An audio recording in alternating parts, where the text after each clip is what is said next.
Olá, eu sou Alessandra Farias, professora de Direito Civil e coordenadora de Direito da Unidade São Judas da Paulista e também estou na TV Relacionamento.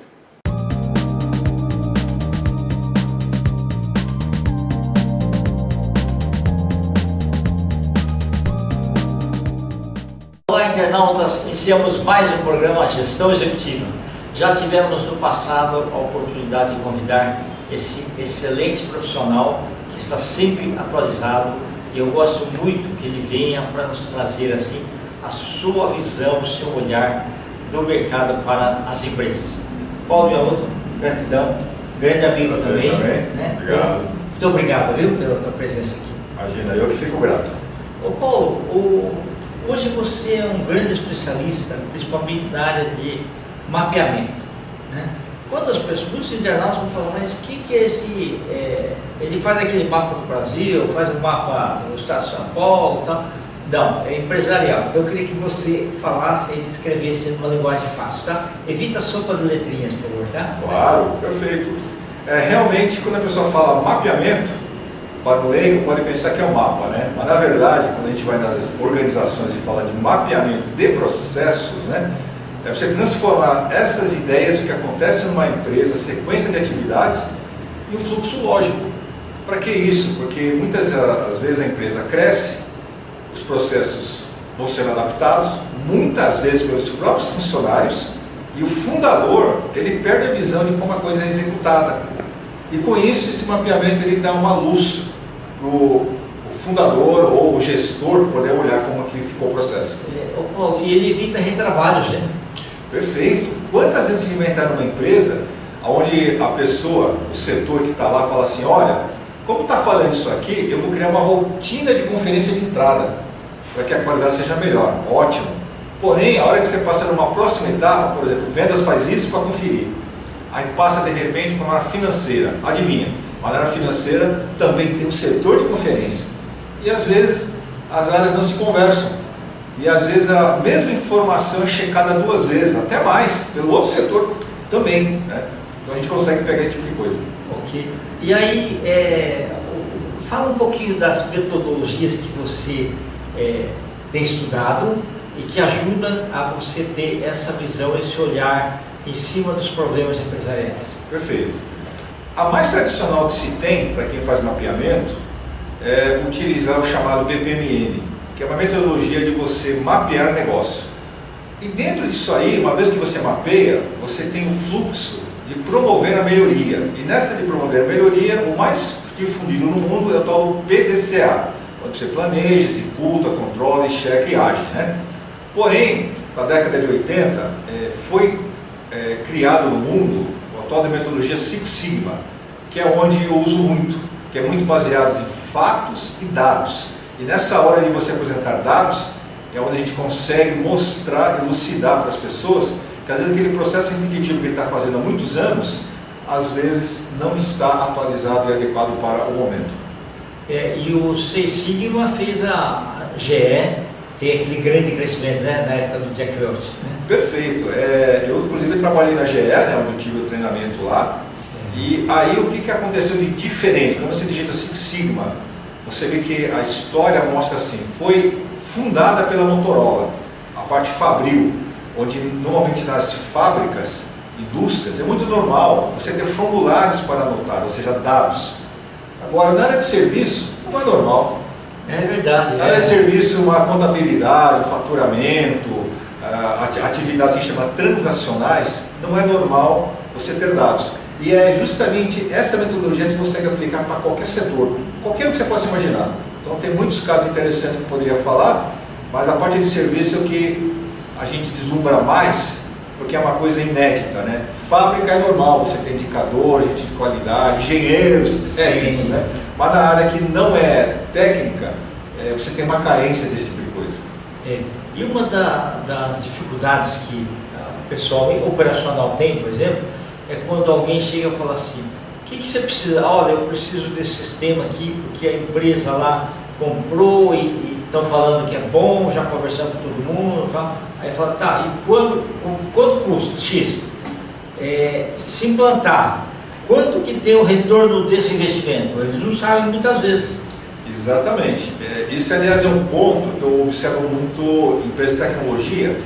A empresa de tecnologia, ela tem uma solução fantástica, ela argumenta, né, que vai dar ganhos de produtividade, porém, a hora que leva o decisor, vem essa pergunta: quanto eu ganho com isso? Né? O financeiro, muitas vezes. vezes. O financeiro quer saber quanto eu ganho com isso, onde que eu economizo. E aí nós temos dois tipos de ganhos, né, que inclusive ensinado no Six Sigma. É o ganho tangível e o intangível.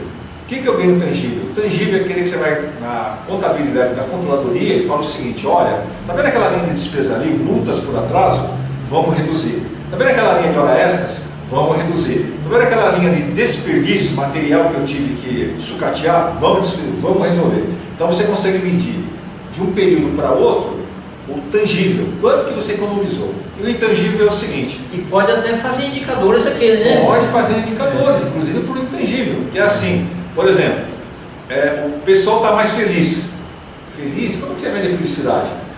Manda um questionário avaliando de 1 a 5, quão feliz você está aqui. Um outro método vamos medir queixas de clientes. Bom, como a gente mede? Vamos medir pela quantidade de queixa de cliente. Mas isso é suficiente? Falando, não, às vezes a queixa de cliente tem pesos diferentes. Então pode ter queixas de clientes grandes, com peso de faturamento grande, e queixas de clientes pequenos, com peso de faturamento pequeno. Mas também o pequeno pode ser que ele tenha um potencial de faturamento que possa servir grande. Então nós temos que olhar esses pesos, e realmente esses pesos, esses intangíveis, né? Precisamos ter uma medição lógica para que a pessoa, quando tomar a decisão, fale, realmente faz sentido investir, porque daqui eu vou ter uma projeção depois no tangível, que eu vou medir e eu vou ter ganho.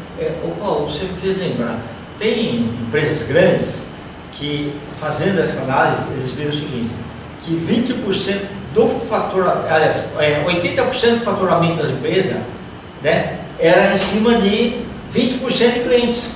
Então falou, vamos tratar melhor esses daqui, porque o resto você faz um esforço grande, mas recebe um pouquinho. Agora tem que tratar bem todo mundo, mas dá um tratamento especial para esses daqui que trazem mais faturamento, né? Quem disse, você comentou um negócio muito interessante, porque o mapeamento ele tem várias finalidades. Uma é documentar, simplesmente assim, olha, aqui está uma bagunça, está tudo na cabeça da pessoa, saiu de férias e o negócio para. Então eu preciso documentar para fazer a coisa acontecer.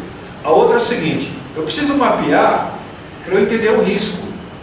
E o risco é o seguinte, eu preciso saber a relação de fornecedores que eu tenho, a importância dele, o que ele me entrega, as principais etapas do meu processo, o que eu entrego, os principais entregáveis e os clientes, os principais clientes, quanto eu entrego. Porque daí você fazendo esse mapa, uma lista de fornecedores, lista de clientes, lista de etapas, insumos que você recebe e outputs que você entrega, você consegue fazer esse tipo de análise para falar o seguinte, poxa vida, meu principal faturamento, já vi casos assim, mais de 90% está baseado em um único cliente, único. Sim. Se esse cliente der um espirro, pronto, né? É verdade, tem um risco da empresa. E muitas vezes no negócio, a gente não faz esse tipo de análise, nem para fornecedor, falar, olha, eu tenho um principal fornecedor, se esse fornecedor aumentar o preço, ou de repente acontecer alguma coisa, eu vou ficar capenga. Né? Até eu conseguir outro, pode ser que eu passe meses, e aí pronto, o negócio fale. Então o mapeamento ele serve para esse tipo de coisa também. Muitas vezes ele fica assim na memória de algumas pessoas, mas é importante que principalmente os decisores da empresa, o financeiro, né, saibam disso daí. Sim. E colocar energia onde precisa. Né? Exatamente. E é importante o seguinte, né, você também abrir a cabeça para você ter sempre a pergunta, e se não tiver, e se acontecer? Porque aí você precisa ter ideia se as segundas ou terceiras opções você teria rapidamente o mesmo serviço, ou quem sabe vai descobrir que você vai ter oportunidade, né? Por exemplo, eu recentemente acabei de fazer um mapeamento numa empresa onde um dos processos que estava muito ruim era a parte de operação logística. Ele tinha uma operação logística interna, aí a gente mapeou tanto o procedimento quanto os custos. Custo do aluguel, IPTU, impostos, tudo, mão de obra, e deu um certo valor. E aí fomos cotar o mercado. Ele falou, não, Paulo, mas o operador logístico é caro, né? É muito dispendioso. Então o que a gente fez? A gente foi cotar, e qual foi a nossa surpresa? O operador logístico, ele atende não só um cliente, mas às vezes vários. Exato. E aí o que acontece? Capilaridade. Capilaridade. E aí acontece o seguinte, a pessoa que está atendendo, ela pode atender mais clientes ao mesmo tempo. Quer dizer, e aí o mesmo recurso, ele é dividido no custeio, e principalmente sistemas. Então quando você tenta rodar, por exemplo, sistemas internos, o mais famoso, a área de logística, é o chamado WMS, que é o Warehouse Management System, ou TMS, né, Transportation Management System, onde transporte e de armazenagem, você tem custos para poder implantar. E sistemas são caros para você manter. E a hora que você contrata alguém que já opera, ele já tem um sistema por trás, que ele já rateia com vários clientes. Então você paga uma pequena fração. E outra, que é uma coisa interessante, como eles são empresas profissionalizantes, são empresas profissionais, eles têm até contrato de multa. Se eu não atender 95%, é separação da mercadoria em 2 dias, eu te pago uma multa. Coisa que internamente na empresa, o que você faz? Você fala, não, aconteceu, pô, precisamos ver o que está acontecendo. Mas não, a empresa, inclusive, se faltar mercadoria, ela paga, tem multa. Né? Então, coisas que, quando a gente profissionaliza, a gente muda essa visão. E realmente essa pergunta que você fez, de repente se basear num único cliente ou num único fornecedor, né, pode ter esse risco, né? E às vezes a gente não consegue enxergar. Eu já vi empresas que trabalham com logística que assim, estavam vendendo aquela quantidade de produtos e você tinha aquele pessoal que conseguia embalar, colocar na caixa e nota fiscal. Quando aumenta o número de pedidos, começa a atrasar a entrega. E às vezes o dono fala, não, você tem que trabalhar, faz. Só que assim, existe uma capacidade dentro de qualidade que ele não pode deixar pessoal, hoje você não almoça, não, ele tem que fazer. Então se você mapear, olha, uma pessoa sozinha, ela consegue 180, embalar 180 produtos por dia, com etiqueta, tudo aquele negócio lá e tal, não adianta falar assim, agora você vai fazer 220.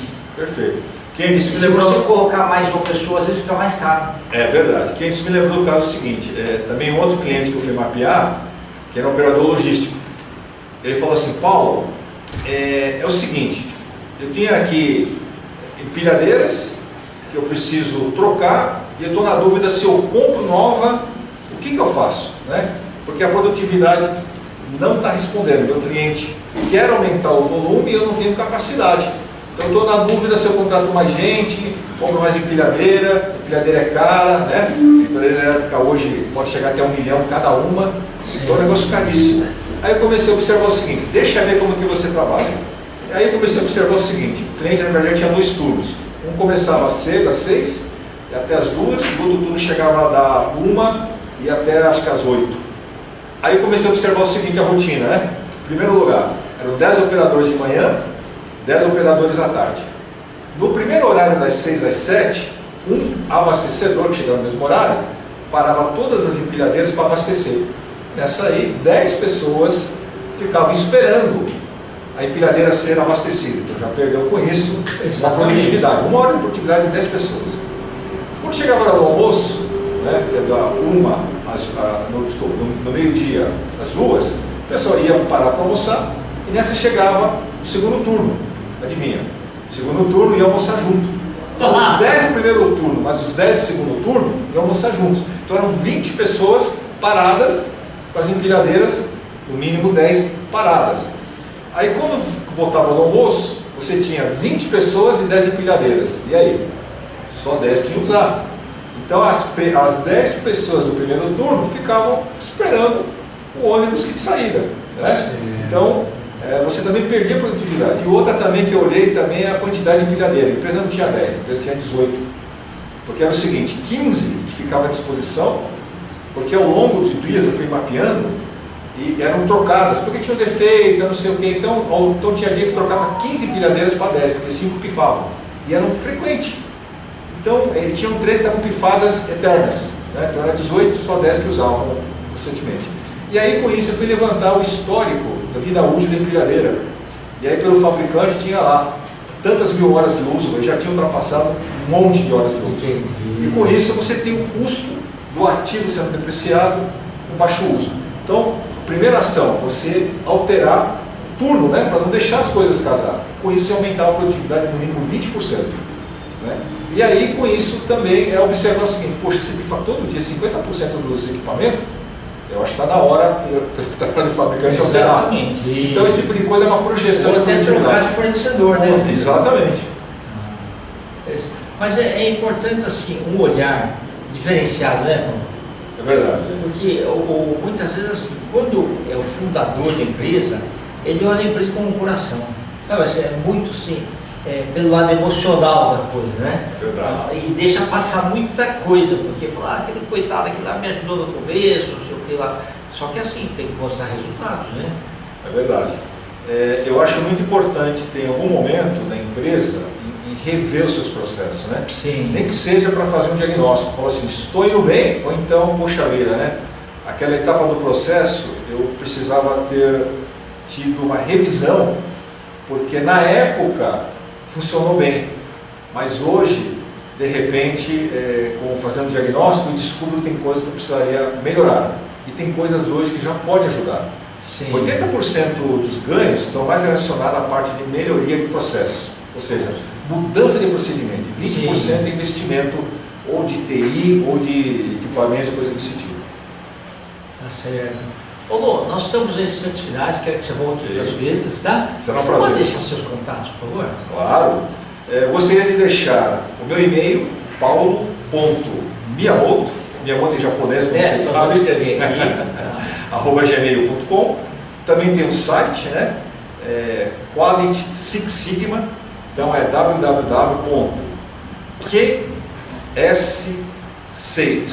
q6s.com.br, e podem me achar pelo LinkedIn, também pelo nome, né?